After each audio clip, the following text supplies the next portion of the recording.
A severely practical line from Neighbourly in A Bekkersdal Marathon by Herman Bosman.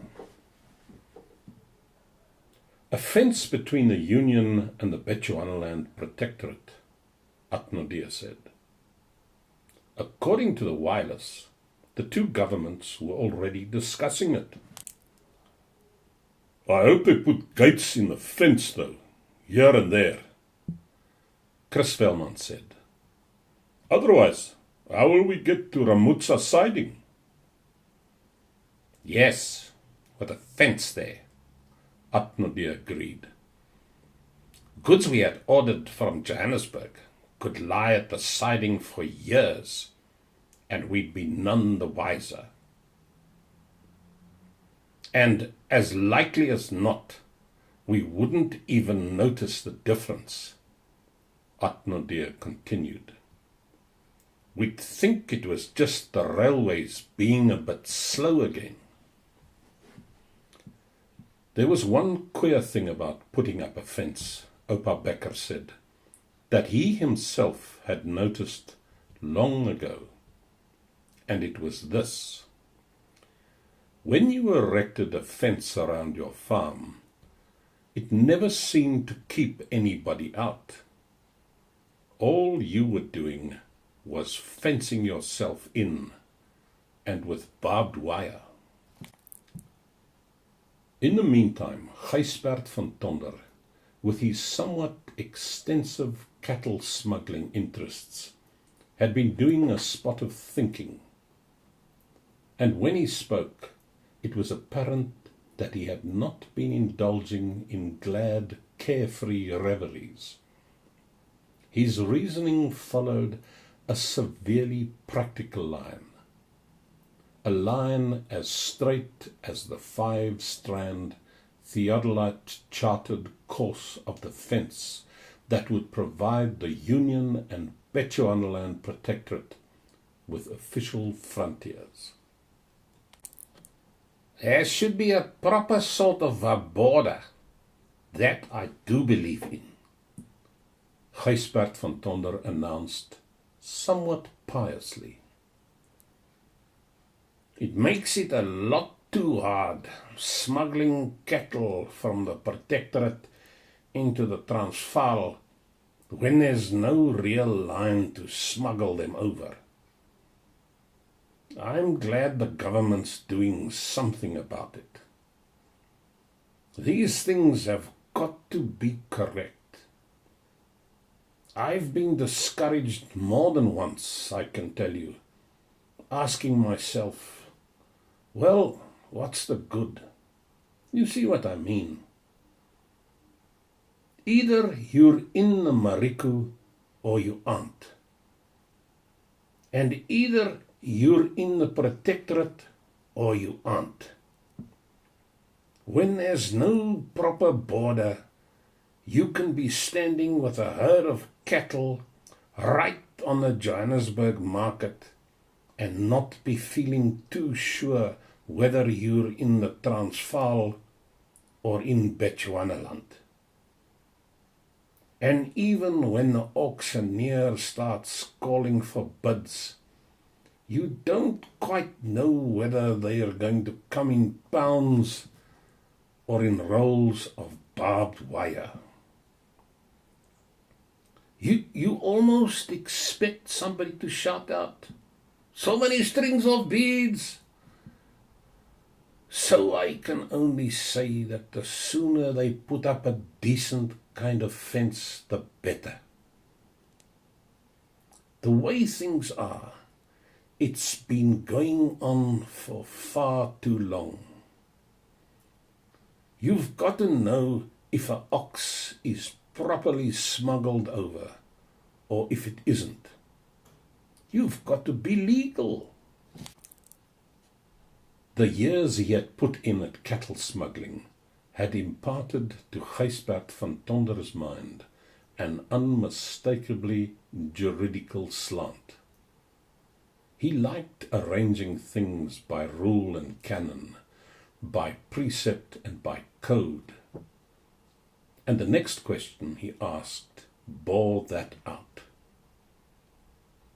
In this discussion that our government is having with the protectorate government, he asked, did the broadcast say rightly what kind of fence it is that they are going to put up? Is it the steel posts kind with anchoring wires that you cut? Or will it have standards that you pull out and bend the fence down by the droppers for the cattle to walk over on bucksails? That's a thing they should get straight before anything else, I'm thinking. At that point, the conversation, naturally enough, took a technical turn.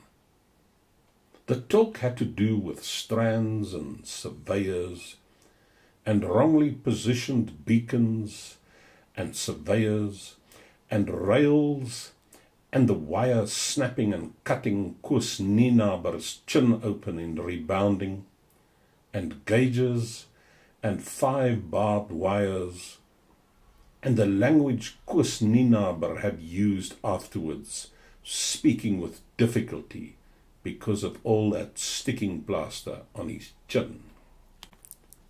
And so the surveyor said to me, Chris Velman was declaring, about half an hour later, that if I didn't believe him about that spruit not coming on my side of the boundary, then I could check through his figures myself. There were only 8 pages of figures, he said, and those very small figures on some of the pages that didn't look too clear, he would go over in ink for me, he said. And he would also lend me a book that was all just figures, that would explain to me what the figures he had written down meant. And when I said that, since my grandfather's time, that spruit had been used on our farm, and that we used to get water there, the surveyor just smiled, like he was superior to my grandfather. And he said he couldn't understand it. On the other side of the bult, in a straight line, that spruit was a long way outside of our farm. What the other surveyor many years ago had been up to, he just couldn't make out, he said. With all his books of figures, he said, he just couldn't figure that one out. Well, naturally, I couldn't go and tell him, of course, although it's something we all know in the family. Because my grandfather had had the same kind of trouble in his time with a surveyor more years ago than I can remember.